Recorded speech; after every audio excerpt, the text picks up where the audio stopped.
RJ, I mean, they said it on the broadcast, win of the year. I do think this is probably going to be the most memorable win of the season for the Seattle Kraken, erasing a 3-goal deficit in the third like that, come back, win it in the 3-on-3 overtime. We're just not used to seeing games like this. No, we're not. Very late candidate for win of the year, but I think this one might clinch it for 2024. Only one game left to try and top this. I don't know if you can against Utah. I mean, I hope they find a way to, but I don't think that's possible.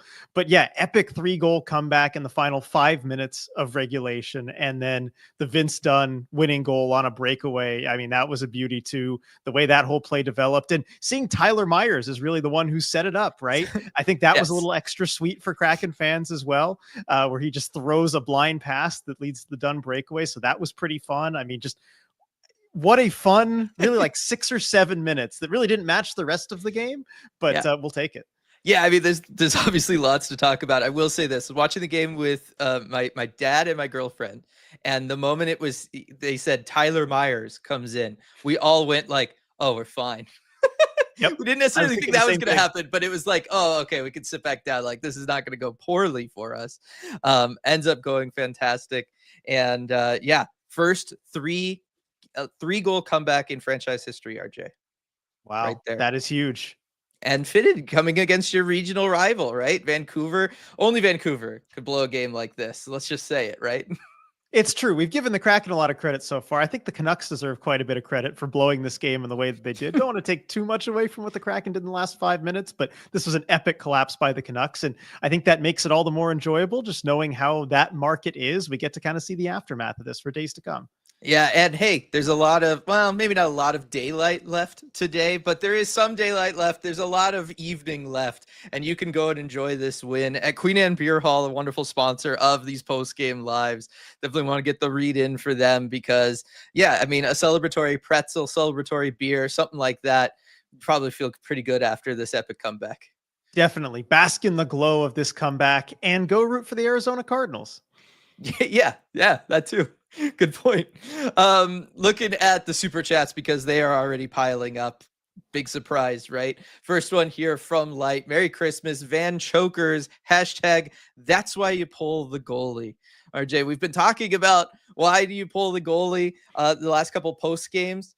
These are the scenarios, right? They don't always play out like this, but this happens enough that you should. Right. And as painful as it was to see those empty net goals go in against the Kraken, right, in the lead up to the Christmas break and all this stuff, really all season when it hasn't worked at various times pulling the goalie, all of that is worth it for the occasional time when something like this happens. Right. And normally you're just trying to get one, right? Like maybe get back in it a little bit, 2, but like 3. I mean, that's a big one. You don't get this often, but this is why teams do it. Is because you do not give up, right? And this is in some ways only possible by getting that 6th attacker out there. You look at that Vince Dunn goal, not the game-winning goal, but the one he had in regulation time. And I think that's one where that's an example of having an extra guy out there being able to get open like that, is able to, that's just what it is. Like he's just a guy who's able to attack while you're going on a line change, it looks like, and he's just, that's it. Like that's you can have 2 players like Kakko and Sprong go pressure the puck carrier. You don't need to worry about getting beat back because it doesn't matter. You have the extra players. Exactly. Kraken fan, haven't seen a game like that since the Miracle on Manchester, Kings versus Oilers, watchable on YouTube. My dad said the same thing, actually, because my dad, obviously, lifelong Kings fan going all the way back. So my dad has I grew up hearing stories about that game, the Kings coming back against the Oilers in a very similar fashion to this one. And that is literally the first thing that my dad said was like, that's like Miracle at Manchester almost. That is the first game the Kings fans will point to. I know the Kings still play highlights of that occasionally at games. Like growing up, they would always play that when they were down by a bunch of goals. You're just thinking, it's possible. It is. I was going to say anything's possible. It is an all-timer. I do recommend people go and check that out. It's one of the craziest comebacks in NHL history, that game. Gregory, though, oh my gosh, RJ, I've been waiting so long for this.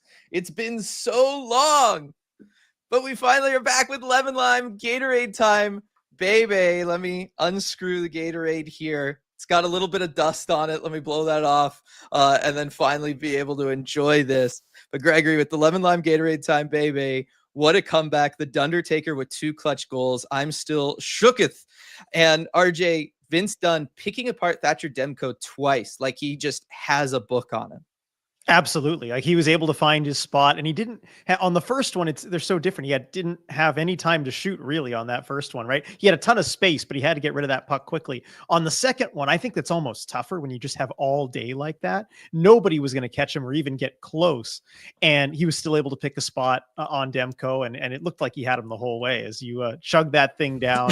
That was quick. I wasn't going for that, but like I was ready for it. I think your body just will completely absorb it. And it probably could use a few more of those too, just to catch up with where we were at. Yeah, seriously. But yeah, that was really impressive. And you can see on the replays of that, Vince Dunn is just so dialed in that moment, coming in on that breakaway in overtime. He just had it all the way. Like you could just see it on a player's face when stuff like that happens, especially given the momentum swing of that game. I mean, these are the weird things that happen in hockey, RJ, where momentum very much is a presence. And there, I guarantee you, if you were in that building, you would have felt something in the air. You would have felt something in the air with Vince Dunn going on a breakaway there, where you just know it's going in before it even happens. And I always wonder if players feel that too, the way you do up in the stands. And I don't know, I feel like they do. And I feel like Vince Dunn felt it there. And I wonder really if Thatcher Demko is like kind of thinking about that a little bit as Vince Dunn's coming in on him. He's wondering, where is he going to go? What's going to happen here? And he's maybe not sure. Yeah, I do think the momentum is very real in games like that. If we can feel it up in the press box and the stands, I think the players can feel it on the ice. And it's easy. Like when Vince Dunn comes in, I don't want to say it's easy, but like just ice in his veins, right? Yeah, not even any hesitation. And I think on the other side of that, if you're Thatcher Demko, really when the Kraken got back within 1 on the first Dunn goal, you got to think if they just tie it, however they do it, if they can somehow tie it and get it to overtime, just felt like the game was already decided at that point. I was going to say, you're probably still just trying to figure out what's happening. Like what just happened? Why am I still playing this game? We were supposed to be out of here already. And here you are, you're having to stare down Vince Dunn on a breakaway in overtime after Tyler Myers, of all people, on the other end, just kind of gifts them this offensive chance. I'm sure that was a very tough sequence to watch if you're Thatcher Demko leading. Yeah, and it's tough if you're Demko too, because usually I bet that would probably be Quinn Hughes instead of Tyler Myers on that sequence going the other way. And it probably doesn't end like that. I was going to say, if Quinn Hughes was playing in this game, the game probably does not end this way. But hey, this probably is 7-1 Canucks. I was going to say, this is what it's about. Trish with the super chat here. Wow, in 7 minutes, I went from time to tank to screaming for joy in my hotel room. Let's go. It was that fast, right? Because I was very much gearing up for another post game of, wow, didn't do a good job protecting the puck in this one. They waited a little bit too late to get going. I mean, this is even after like 2 goals, right? Kraken get within 1, and I'm still kind of mentally preparing for, you can be a good team, but you wait too long to show it. And then instead, here we are, we're celebrating a victory, 2 points in the standings. Vince Dunn looks amazing, and everybody's just fired up. Yeah, and I don't want to get negative here, but I hope this doesn't encourage them to not show up until 5 minutes to go, because they have had that habit of playing like that. And I don't want to encourage that. They need the 2 points, so I'm glad it came, but just I hope that message gets through that you can't get away with this every game. I was going to say, it is one of those where I still think there are lessons to be learned from this game and things that obviously still need to be worked on and all of that, but it is one where, hey, they did at least pick one up after this. Wow. And I'm hoping we can kind of compartmentalize all of that. And again, we're less than 10 minutes in, so maybe around the 40 or so minute mark, we can get into all the stuff that maybe we would have said, because I think that still does exist and that is still very real, but I don't want to kind of harsh everyone's mellow right now. Yeah, no, thanks RJ, we appreciate it. But yeah, this was an all-time one for sure. It's definitely going to be a game that I feel like we're all going to be like, oh, where were you watching that one? You know what I mean? Yes. Like this feels like one of those definitive moments in franchise history here.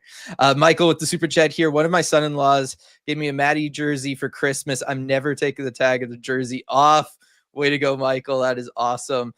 Definitely. If this, first game with that New Jersey, he breaks his goalless streak, RJ. We haven't even talked about Matty Beniers in all of this, but he gets off Off the schneid there, RJ gets a goal, and I thought played pretty well in this one.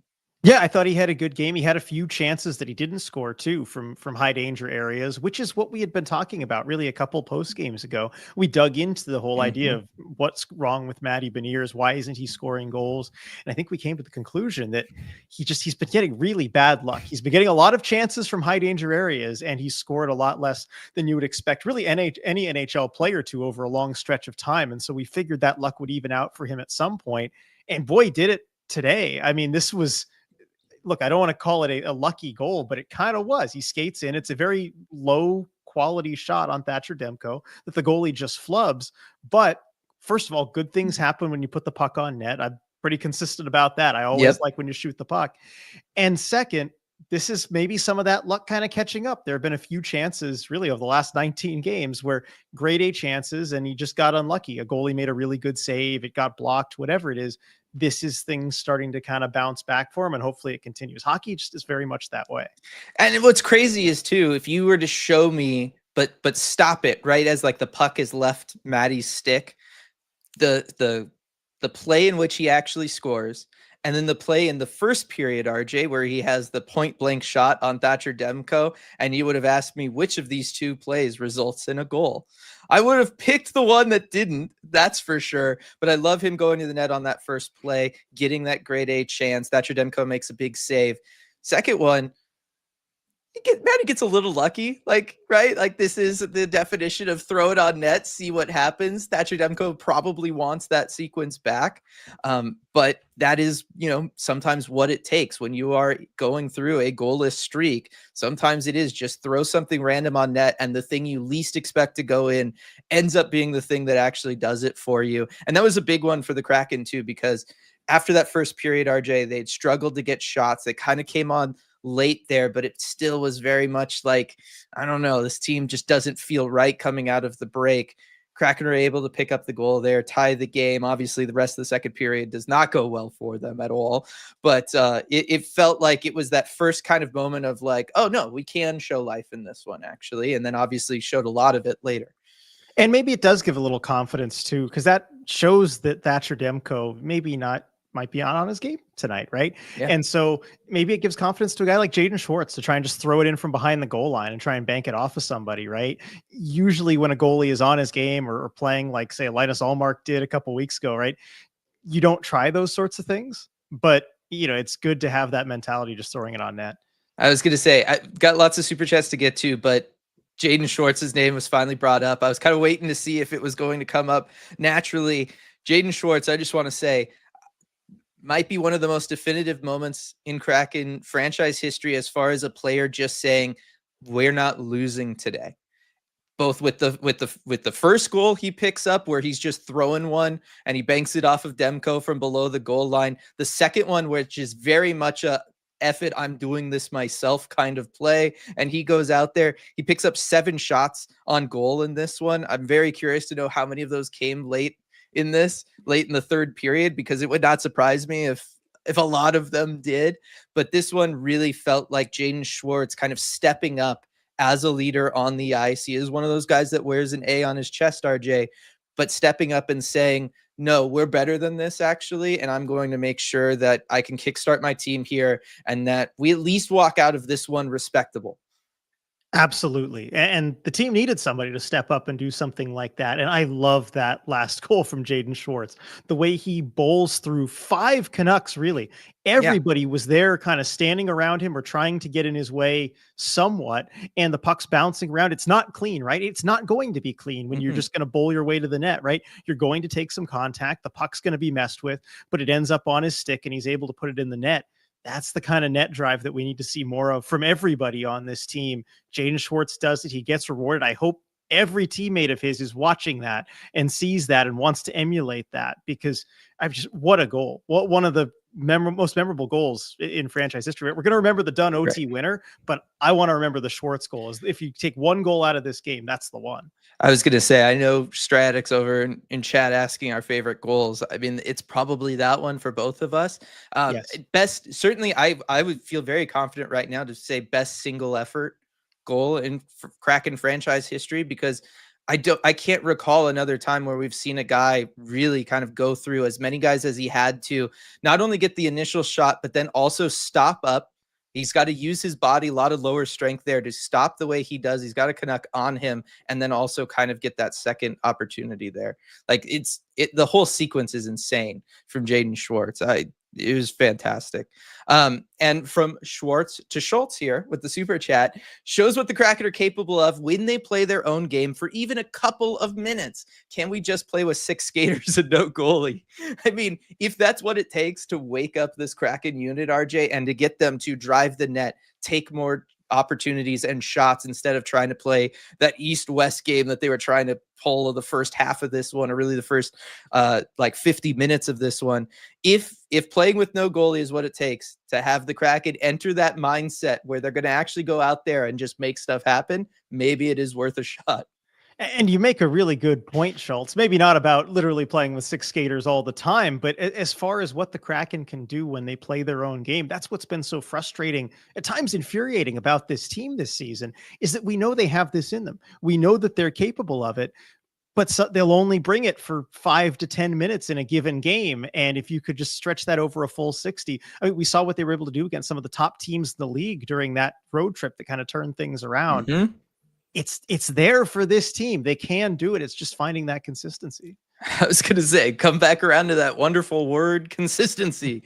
I'm so, one day, all I dream of, whether the Kraken are like a successful team, all that kind of stuff, Stanley Cup, whatever. I just long for the days where I can watch a Kraken team that's consistent.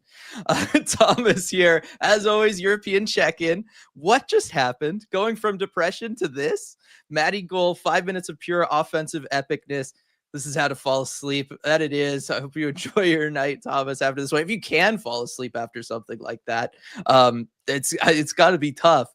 But this is what it is, right? Like going from depression to this, thinking about tanking, right? Trish talked about that earlier, to being, celebrating, feeling this elation, all of that kind of stuff. No team really does it like the Kraken. Yeah. And, I'm really glad it's not probably about 1 a.m. for you right now. I'm glad it's not 1 a.m. here for me, and I have to find a way to go to sleep after this one. Yeah, it would not be happening at all. El Bell, I kind of have no words at this point. This is not the post-game show I would have expected 15 minutes ago. Tell me about it, El Bell. RJ, be honest. Now, I did wait. Be honest. How many times did you have to remake the graphics for this one late there? 3. I knew it. 3. That was my guess. Okay. Sorry about that. Yeah, I even made one for the Canucks empty net goal, for when they scored that and it was over. I even typed out the tweet, right, for, a Kraken match longest, streak without a point in franchise history, all that. Yeah. No, I mean, that's the way it was trending, right? Like, I think we're all in that same boat, but that's also kind of what makes it so fun is, when you really write it off like that and then it happens and the first goal, right? We're all probably pretty guarded about like, okay, yeah, that's nice. Jaden Schwarz banked one in. Haha, we made Thatcher Demko look bad. Like, that's fun.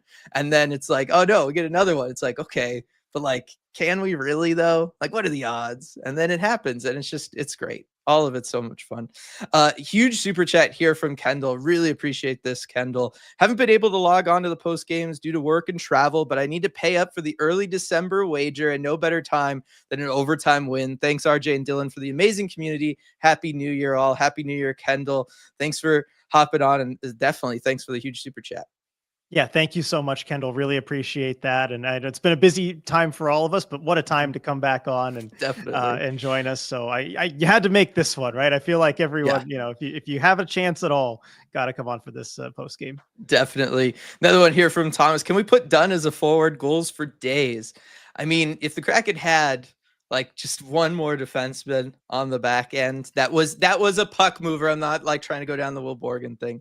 That was a puck mover. I would maybe think about that at times, just because of, I mean, look, the way he was able to break down Thatcher Demko like that, the poise that he has in the offensive zone, the way that he can operate really in the slot is unrivaled on this team, I think.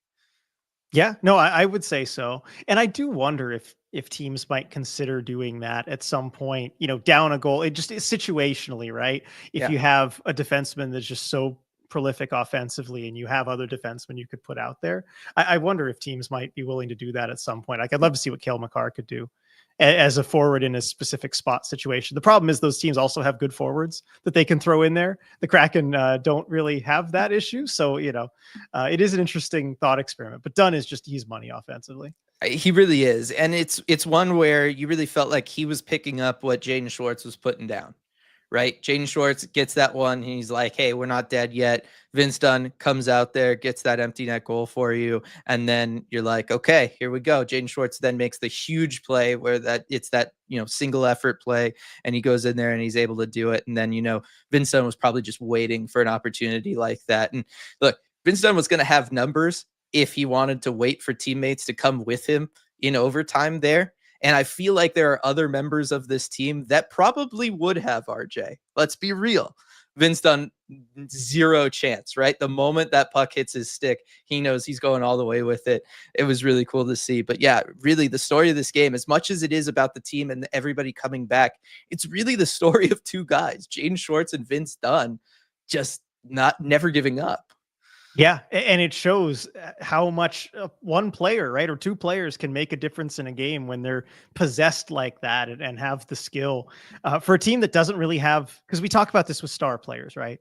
For a team that doesn't really have a true star player, it is so cool to see individual performances like that. It's something the Kraken, haven't really had a ton of in their franchise history. Exactly. Becca here with the super chat. Exactly what I wanted for Christmas. That's Kraken hockey, baby. It is. Kraken hockey, baby, is all about bringing us to the edge, right? Taking us to the brink of destruction, and then on so many levels, back. This is the ultimate Kraken game. This is truly Kraken hockey, baby. Maybe more than any other game the Kraken have played. Seriously, though. Seriously. This is so Kraken hockey. You literally can't find a game that's more Kraken hockey than this one. Light with the super chat here. The Kraken are the third team in history to win a regular season game after being down 3 with 5 minutes left. Not just a great win, a historic one. I mean, that is going to be the big one. Like, we're going to remember this one for a long time, like I was saying earlier. Yeah, it is historic. And yeah, I was actually just about to share that too. Our friend Mike Benton just tweeted that stat. I don't know if you had it first, Light, or Mike did, but yeah, it's the Sharks actually this season, which is crazy. And then Montreal in 2013-14 and the Kraken. That's it. What an interesting group of teams. Yeah, 13-14 halves. This year's Sharks and this year's Kraken. What does that tell you? I was going to say, probably wouldn't have guessed those three franchises, just being honest. And then this one here from Zoe, and I love this one. $29 in honor of the overtime winner. Schwartzy and Dunn are bringing that 2019 Blues energy to this game. RJ, 2019 Blues are the example team of a team that was down and out, totally written off, zero chance of being able to do it. And then what do? They march all the way back, sneak into the playoffs, go on an epic run that ultimately ends in June with them lifting the Stanley Cup. Those guys were a part of it. They were. And that was, an epic ultimate comeback story, right? From a whole season for St. Louis, and a pretty epic super chat there from Zoe. I actually hadn't made that connection as the two guys who brought the Kraken back in this game were both on that St. Louis Blues miracle team. I've just got to stew in that one. I've got to think about it for a little bit, Zoe. I really appreciate that super chat. That one made me think. It really is one of those, like it does take a sec to kind of let that sink in, because like I said, right, we're not really used to, with this team, seeing those moments where one player really does step up in that way and takes a hold of a game. And then, like I said earlier, right, Vince Dunn sees that effort from Jaden Schwarz. He goes out there, matches it with his own. Jaden Schwarz then brings it to the next level, and then Vince Dunn is there to cap off the game with a wonderful breakaway play. And it really does feel like, looking at it, already we were kind of saying without this context, like, oh, it's these guys kind of, making this big effort and kind of pulling the team forward, having the context of them being part of that group previously.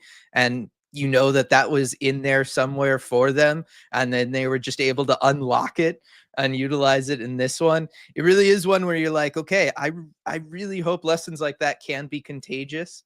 and that some other guys on this team can kind of learn to have that mentality, learn to have that big game moment or that comebackness. I think that would be something that this group could use, but it really is something that is very interesting to think about. Yeah, definitely. And as Coop adding to that, what's crazy is Schwartz literally said, I haven't played many games like that. Like, dude, you have. We saw you do it. Yeah, exactly. Right. It is that's what, like a half a season for those guys. It is really, really interesting there. That is a good one. And then Sean here with the super chat of 29-17. So getting on board with that. I rage quit this game after the Joshua Non goal and didn't even see if it was waved off. Thank Bowie I turned back on before I missed the best part, insanity. I was going to feel really bad for you there for a second, Sean. I understand why you did what you did and protect yourself mentally, right? Like Seattle sports, that is a lesson that is, I feel like, pretty good to have. I mean, if we didn't have to do this post game, be honest, Dylan, like, would you have probably turned off the TV? I would have been close. I would have been like, there's got to be a World Junior game on to watch instead, right? Like, let's go. I'm very happy that you were able to make it, Sean, and that you were able to witness this huge moment in franchise history. Yeah, and I'm glad you were able to see the comeback. But if you hadn't, I guess the angle I was going to take was imagine the surprise of seeing that the Kraken, at last are down 5-1, yes. Checking in later and see they won 4-5. Yes. That they had scored all the goals to come back, but also the opponent had one fewer goals than when you left. That doesn't happen very often. That's for sure.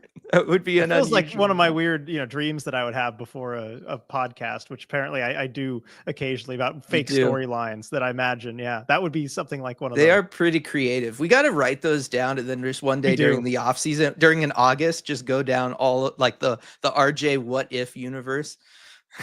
Just I like that idea. All the fake storylines that you've dreamed up over the course of the year. That is something we should probably do. Thanks everybody for all the super chats. I mean, we're like halfway through the post game, just ton of super chats. Really appreciate it. I mean, obviously everybody excited and want to celebrate this one, but definitely appreciate everybody being so generous. Afterwards, looking at chat, RJ, I mean, Julia kicking us off with holy stuff. I mean, I think there's probably a lot of that. You have your Vancouver Maple Leafs. I like that. I do like that. Not going to lie. Today, yeah. They very much did. Bryce, good birthday game for me, lol, and against my pre-Kraken team. Happy birthday, Bryce. And yes, you couldn't have asked for more from this team. That's for sure. Yep, definitely. I bet, if that was your pre-Kraken team, you're probably familiar with sort of feeling on that side of it. Definitely. Real quick, just another example. Vancouver needs to switch to these jerseys full time. And I know now they probably never want to wear them again, but I love these jerseys compared to their normal look. No, I like their normal look better. Why? This is so nice. It's got the retro. Every team has a black jersey. Vibe. I know, but boring. You know what? This as an alternate, it works. It's fine. But you see this one, and you don't think of any other team. Like you instantly know it's the Canucks without having to see anything else, just because of that red yellow on it. I feel like it's different enough. Yeah, there's not enough red and yellow on it. Maybe if they did some other look with it, I don't know. All right. You see the blue and green? I mean, I was going to say the blue and green's not generic. To an extent, it's just boring. I don't know. Who else? All right, we won't get to this. We can do this. I know. JTB Hockey here with the super chat. Awesome win. Was on a cruise/vacation and still caught the highlights. Wishing everyone a happy new year. Love my Kraken family.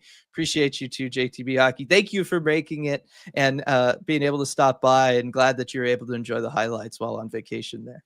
Yeah, definitely. I mean, enjoy your vacation. That's fun, this time of year, and then being able to check in on a game like that's just adds to the fun. Definitely. And then Terrible Lotus here. Holy Mother of the Hockey Gods. That was quite an ending. I take back anything negative I have said about pulling the goalie there. I mean, lots of people, this is with the, this is why you pull the goalie and all that kind of stuff in here. It is. I mean, these are the moments that you're, kind of hoping for and dreaming of when you do it. We talked about that earlier. Addie, I screamed so loud I scared my cats. Makes sense. I bet you're probably not alone. Your pets are not alone with this one. And then Coop, yeehaw, Tyler Myers is a beauty. Breakaway spin, back pass to no one. Epic all-time Tyler Myers moment, RJ. Yeah, that was, like I said, ultimate chaos giraffe moment from Tyler Myers. And especially you rewind the play a little bit too, where I don't know if I didn't get a second look at it because all the other stuff going on. I don't know if it was a cross check or not, but where he just knocks down the Kraken player to get that puck. I'm like, oh yeah, there we go. Tyler Myers. But he's not going to thrive when he actually has that puck on his stick. Yep. No, but I remember, right, like he split the two Canucks that he did have with him, right? He just kind of threw it right down the middle between the two of them, if I'm remembering right. Yep. I he kind of did. Yeah. It's just absolutely wild. Stratic, what was your favorite goal? I mean, I'm really sticking with that second Jaden Schwarz one. We just do not see stuff like that from this team really ever. Yeah, same here. Consensus there. And by the way, Steph and Jessica on my side with the Canucks jerseys, but I'll just leave it at that. No more argument. Oh, okay. Yeah, sure. There you go. If there's a chat in here that takes your side, then we can talk about it. But I think more teams need to embrace the old retro look. However, I do know I'm usually on the wrong side of that. I'm a fan of like the old 70s Astro jerseys. I like the creamsicle Tampa Bay Buccaneers jerseys. I do know that I'm fighting an uphill battle with all of this. I just think there needs to be more color in our world as I look out into, gray Seattle every day now. All right, fair enough. Although people are pointing out the blue and green is PNW, and here we go. Okay, we do have a chat. Sarah is on your side. Gonna side with Dylan. Black skate is low-key iconic, and she is in Vancouver, so I think that does win you some extra points there as well. Yeah, that's worth at least one more vote than however many people agree with you. Sean, this team loves sending us on an emotional roller coaster, don't they? That's sports, I guess. Maybe this can be a springboard to a better second half of the season. I do think you couldn't have asked for, in some ways, a better momentum builder than this one, RJ. I mean, obviously just a win to break your losing streak, come out of the break with a victory would have been good. But I think that there is something about a situation like this, especially when you do have just a couple guys that really were the driver of it, that certainly I'm thinking about it from like a coaching staff standpoint, that you can really kind of harness what just happened and hopefully turn that into, the ability to kind of go on a little bit of a run, or at least just start playing better and a little bit more consistent. Right. The Kraken, more than the 2 points today, they needed a turning point in the whole season at some point to come and break them out of this funk. They needed something exceptional. I feel like an ordinary win, right, wouldn't be enough to really do it, given how far this team is behind. If anything is going to break them out of this, I hope this can be it, because it is a game you could look back at and say, yeah, this is when things changed. Really at the 5 minutes to go mark, right? You could hopefully go back on the season and say that's when it changed. Yeah, because I woke up today thinking, okay, the Kraken are going to pick up a win today because they're just not going to lose 6 straight, right? Like that's just kind of hard to do in hockey, and like they're just not going to do that. Like they're going to go out there and they're going to get this one done. Especially once, yesterday it was like Quinn Hughes isn't going to play, Pettersson's not going to play. I'm like, all right, well, there we go. Like there's the path to victory. They'll grind out some like 3-2 victory and it'll be that.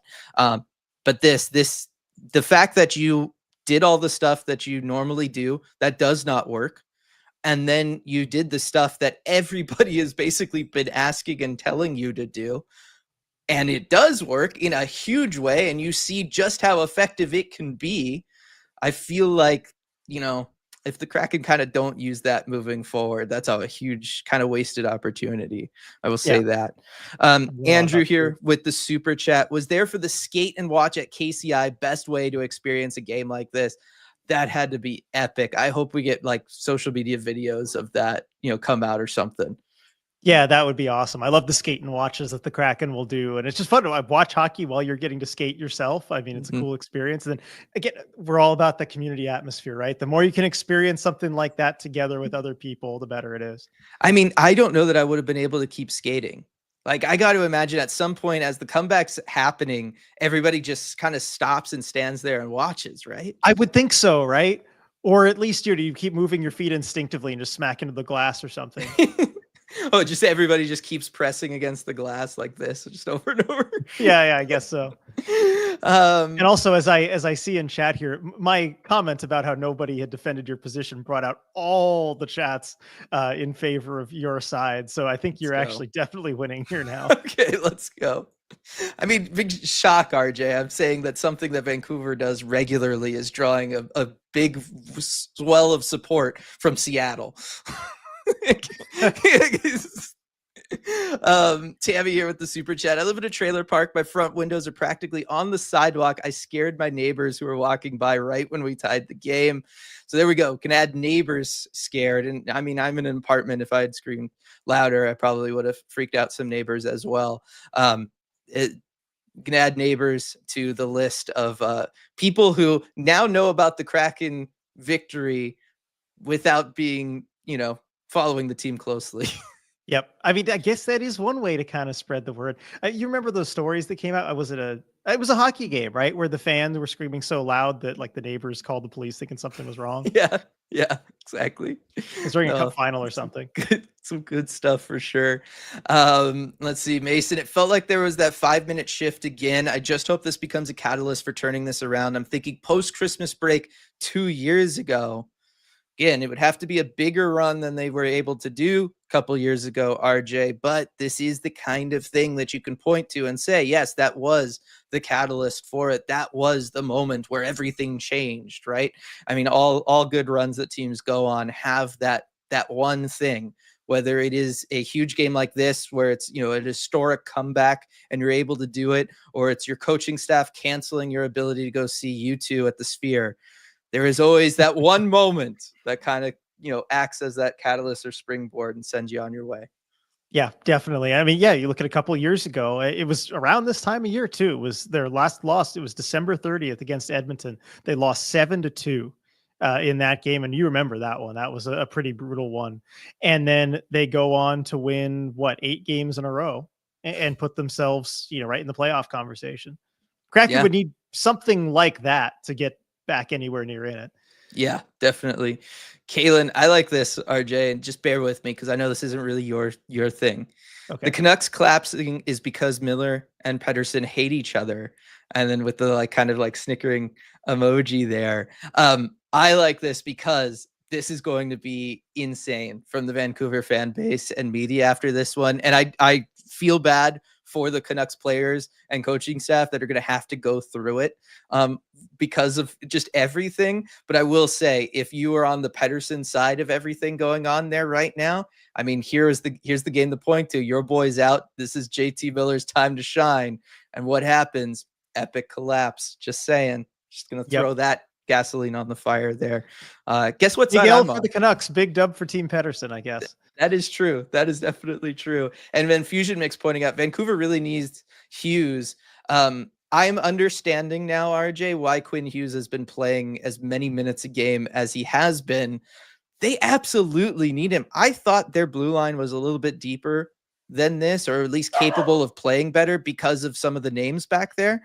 But that blue line was just incapable of kind of doing anything as the Kraken were building momentum during that comeback. Obviously the Kraken do a great job. We've talked about Vince Dunn and Jaden Schwarz through this, but the Canucks blue line and, the forwards too, but the Canucks ability to just kind of do anything there late to just gain possession, clear the puck, do anything was just non-existent.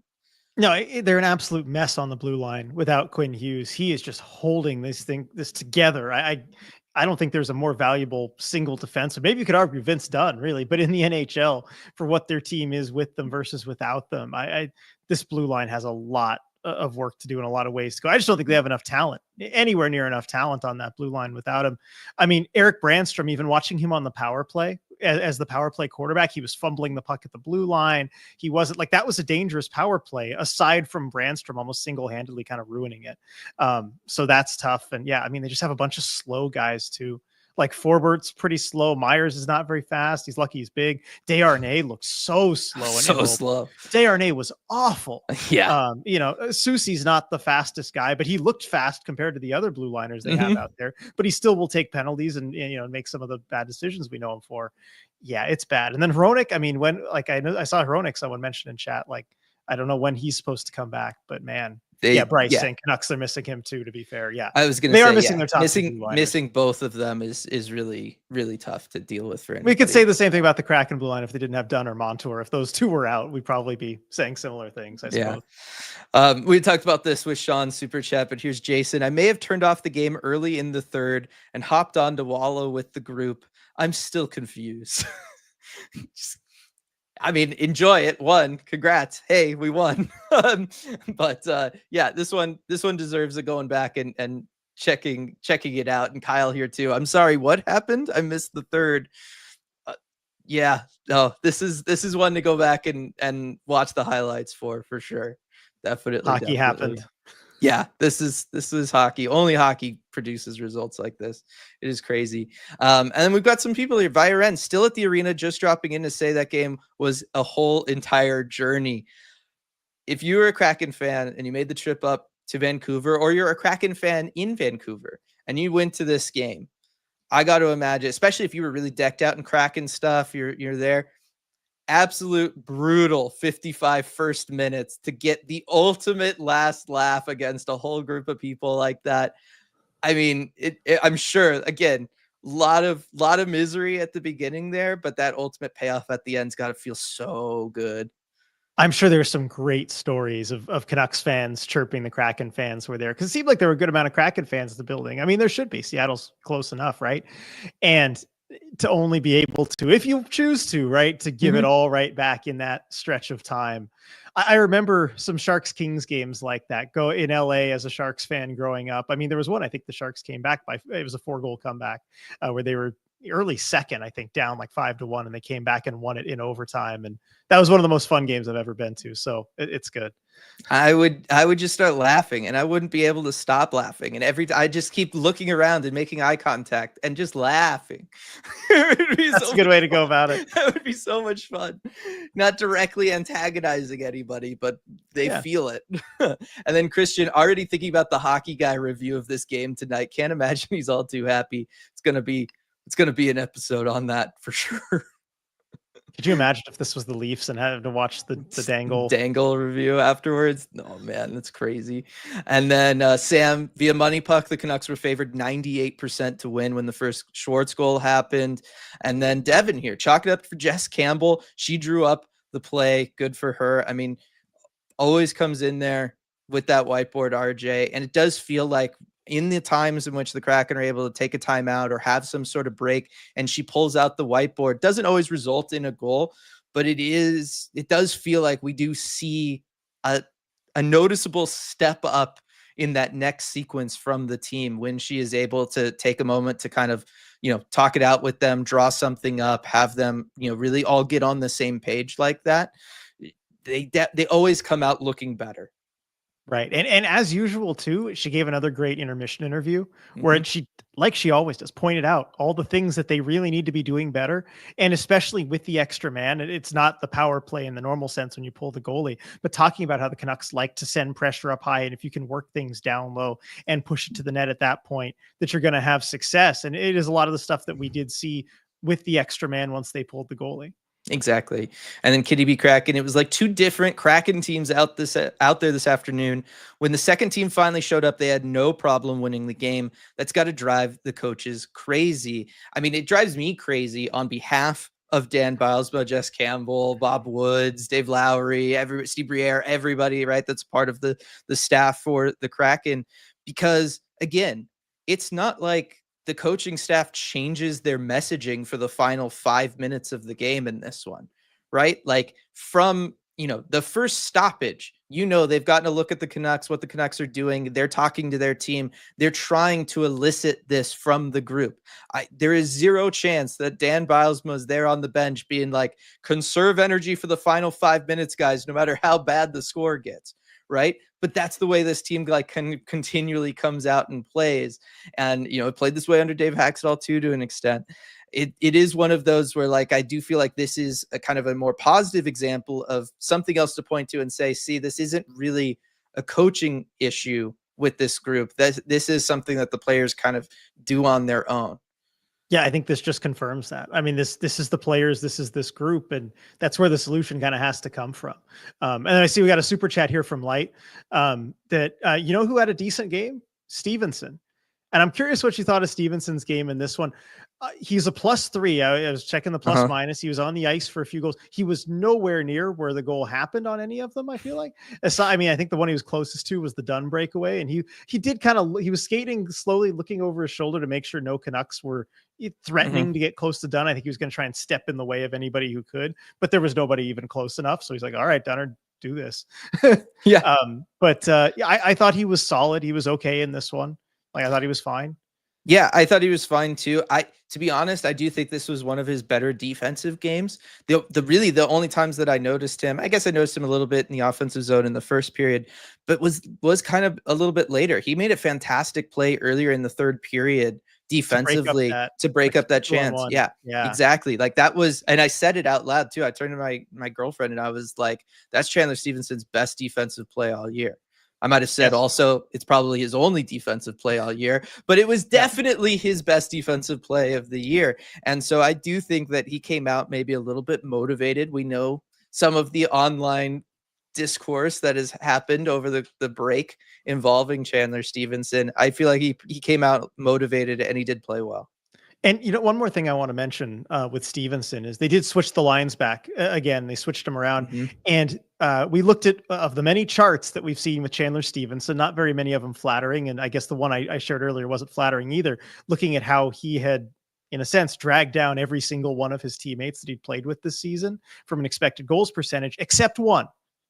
The one that he hadn't was Daniel Sprong, who actually had a pretty big boost playing with Stevenson, which is just hilarious to me. But he's with Daniel Sprong again, and I thought the two of them looked pretty good together. I do too. No, it is weird. I think it's a line that shouldn't get a ton of playing time probably, but they do look good together. And so it just becomes, who do you stick as the third person on that line? And right now it's Jared McCann, and that's feels a little less than optimal, but it's, it works, I guess. Yeah. And you know what? Like, they didn't get a whole lot of time at 5-on-5. I mean, I'm looking at the Kraken skaters, right? I mean, Stevenson had the fifth least ice time of any Kraken forward. Sprong had the least at 5-on-5. So they didn't actually get a ton of time. And maybe that's for the best if they're in a more limited role. Right. What's interesting too is I'm looking at, kind of just this lineup as a whole, right? And this does very much feel like you have your kind of traditional fourth line, which is the Yanni Gourde line with Ty Cartier and Brandon Tanev. That is very much the line that's going to go out there, try to bang bodies, try to go out there and, just make stuff happen that's kind of vaguely positive, but you're not expecting them to really go out there and score. You kind of have your now bigger, like, go to the net line, right? Try to generate some of those north-south chances with Jaden Schwarz, Matty Beniers, and Capo Caco, who I did feel like that line played well again today. That is a good group, and it's clear that they're still learning some chemistry, and all of that is happening, but it feels like a line that has a lot of potential to play a very, kind of traditional North American hockey style game and be able to produce something. The Shane Wright line with Bjorkstrand and Tolvanen is what it is. We know what that can do.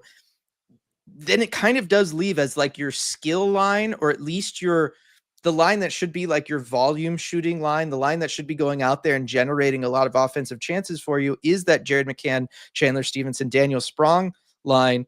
And they had 4 shot attempts at 5-on-5. Like, definitely last place on the team in shot attempts. Doesn't make sense to me, but you know what? They still, Canucks only had 3 at 5-on-5 when they were out there. Like, they were still positive. Yeah, and you know what? I hate to frame it like this, but given how Chandler Stevenson's playing at this point, like, you kind of need to just effectively shelter him, and that's basically what they ended up doing. It wasn't a hindrance. They were able to generate some chances, with that group in the ice on 5-on-5, and it didn't hurt you. And thankfully, you have the Matty Beniers line, which is functioning as your top line now. That is your top line, and that has been so huge. And if they can continue that, then it frees you up to do other things down the lineup. Yes. And you know what? If you're sheltering Sprong and giving him good matchups, that can only help you. And same thing with Jared McCann, to be perfectly honest. Like, put him in a spot where he can feast against lower competition, and he can just go out there and hopefully score goals for you, because this team has proven that they can play 5-on-5 fairly well. You can get goaltending. I mean, Grew, we haven't talked a ton about today, but he did make some good saves in this one. If you can get Jared McCann kind of back scoring at above a half a goal per game pace, you're going to find yourself in games. And so I don't kind of hate that as an overall idea there. Super chat here from Jessica. It's funny that the narrative of this game will change based on what they do going forward. Fun, but not a well-played hockey game. I hope Jaden Schwarz taking the game in hand like that catches fire. Jessica is on to something, right? And we can probably talk about this now. We're 50 minutes in. We were already kind of getting to some of it there, RJ, but it is true, right? Kraken go on a little bit of a run here. We're all going to say, wow, those last 5 minutes and what those two guys did really kind of, got everybody going, and it was able to provide the momentum to keep going. If they go out and they lose against Utah in a couple days, well, we're probably all going to say like, well, I mean, the Cracks were there in that Vancouver game, and Vancouver just blew it. Right? They just had no ability to kind of stop the bleeding late there, and the Kraken, correctly took advantage of it, but they still had issues protecting the puck. Way too many turnovers in this one. Took them way too long, RJ, to learn to just throw pucks at the net. Like I know Edzo was like losing his mind in that first period. I was too. There are still those kind of issues here with the team, and I will say for me, the biggest one with this game, RJ, the defense. The defense was a mess in this one. There was a couple guys kind of doing things. This felt like year one Adam Larson, kind of watching him at times, RJ. I'm not going to lie, early on in this game, where it was like him trying to single-handedly hold together all 4 other Kraken players on the ice, just all deciding to lose it, and him just being like, I don't know what to do here to save it. There was a lot of that. There was that sequence with the goal from Dakota Joshua that gets waved off, but he just physically like destroys Mahura in that sequence, right? He boxes him out completely. It was just like a masterclass of if you have the size advantage, what you should do as a net front player. That's kind of concerning. I don't know. For me, the biggest takeaway from this that the Kraken need to worry about is just defensively, they looked a mess. Yeah, I was going to say, save some for me, Dylan. Sorry.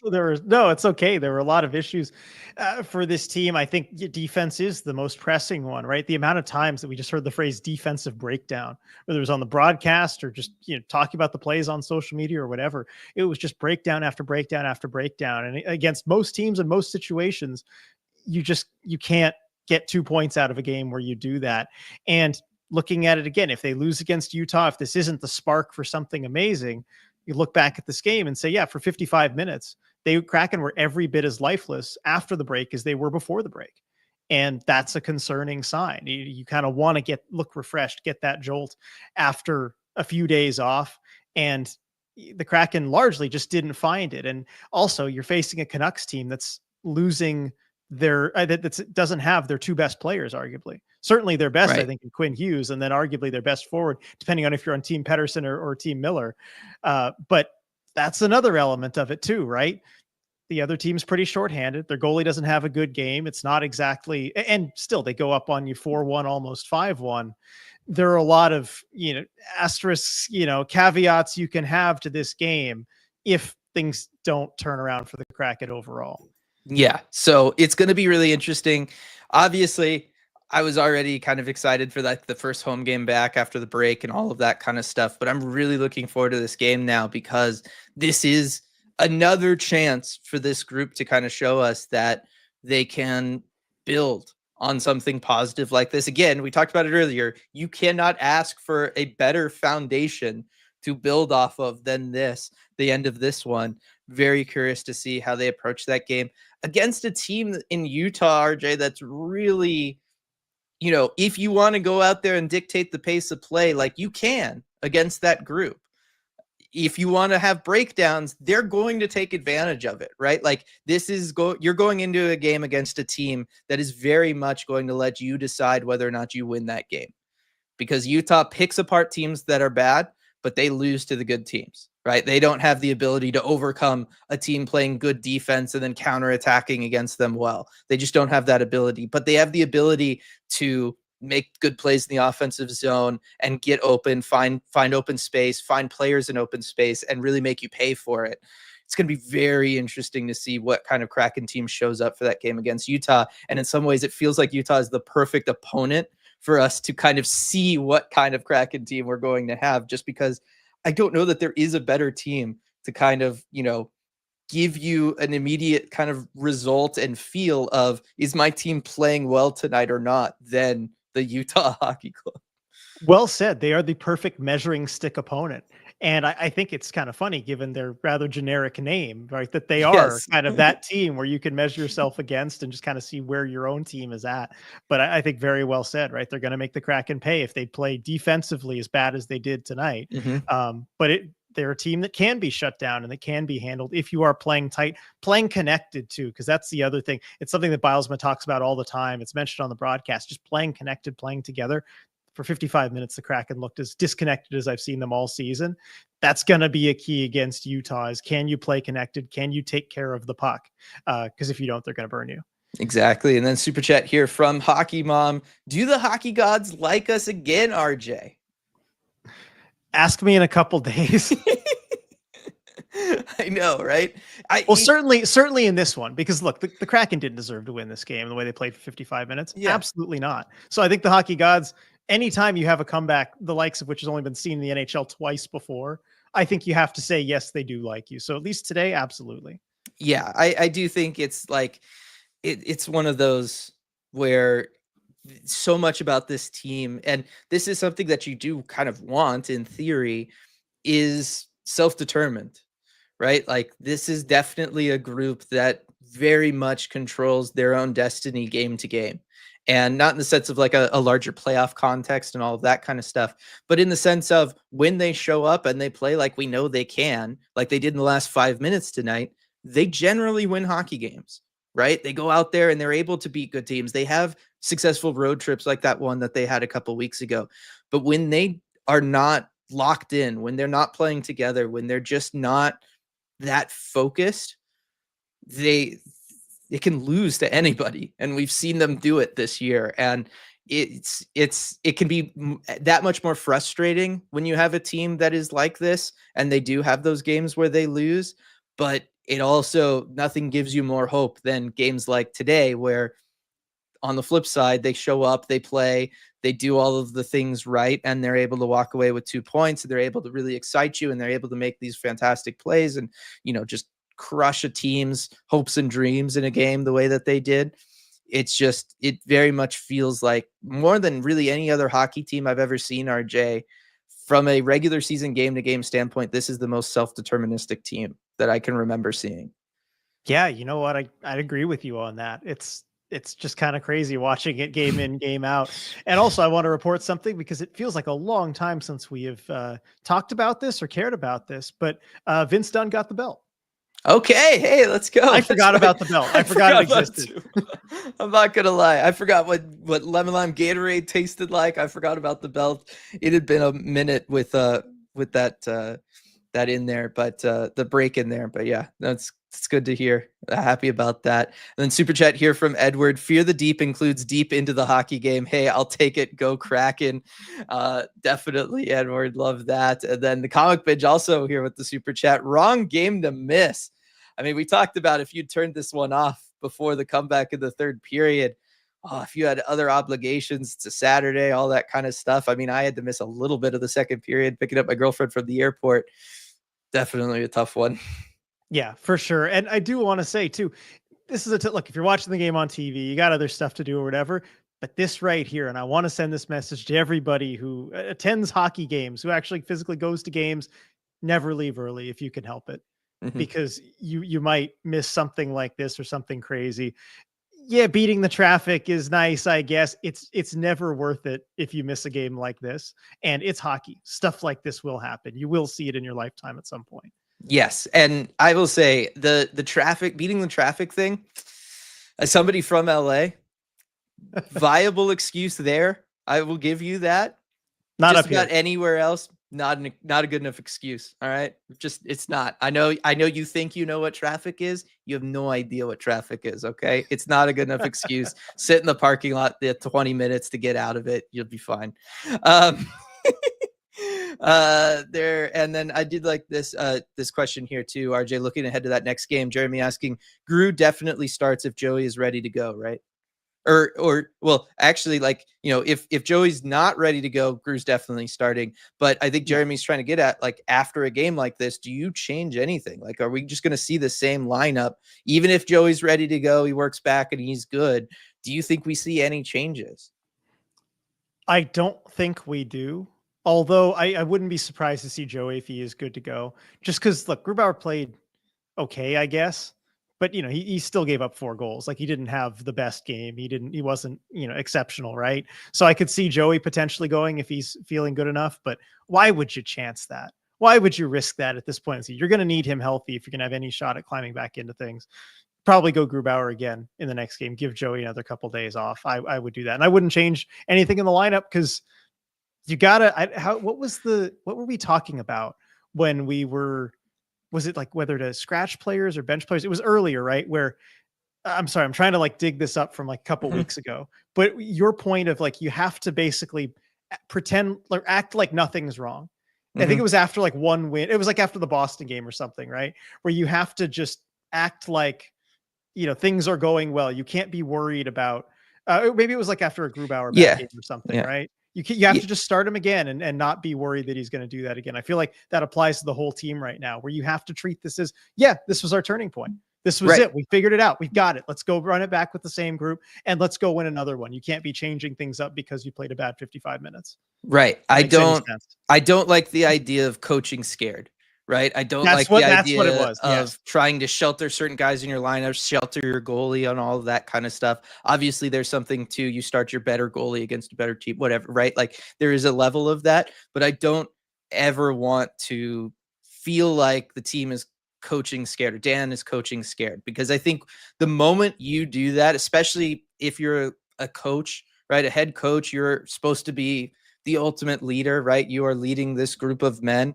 I feel like when you do that, players pick up on that. And that's the fastest way to have, little doubts creep in, or just, lack of confidence, all of that kind of stuff. The subtle message that it can send, almost even the subconscious message that it sends, is just not a positive one for anybody. And I feel like it, in professional sports where the margins are as slim as they are, it's felt. And so, yeah, I think this is one where you come back the next game, Berkey's healthy, doesn't matter. Sprong's playing, and you're keeping the same lineup. You're keeping these 4 lines together. Joey's healthy, doesn't matter. Grew's starting in net. Great. It's great to have Joey back. He can sit on the bench, right? Like, I just feel like that is the way that you should probably play this one, and say, hey, this group was able to go out there and do something that only 2 other teams in history have done before. They deserve to kind of go at it again, and we believe in their ability to do that. Well said, Dylan. See, I threw you a pitch like 2 feet outside, but you stepped over, knocked it out of the park anyway. No, it was good. You did good.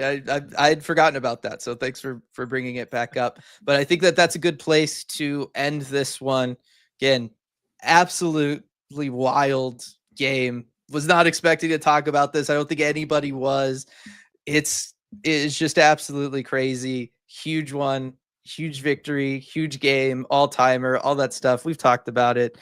You all are feeling it right now. We probably all could use like a chance to like calm down, because we just went immediately into this. I know maybe everybody out there has had the opportunity to do this, but you and I having to still talk about it and keep the energy up and everything.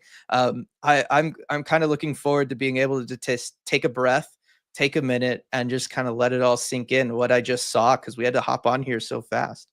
Yeah, just bask in the glow of this one. Enjoy it. That's what I'm going to be doing the rest of today, is just thinking about this game.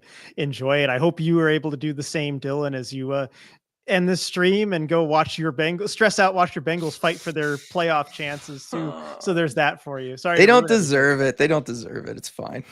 All right. Fair enough. Football's dead to me after the fantasy game I had last week. Yep. Yeah. That's fair enough.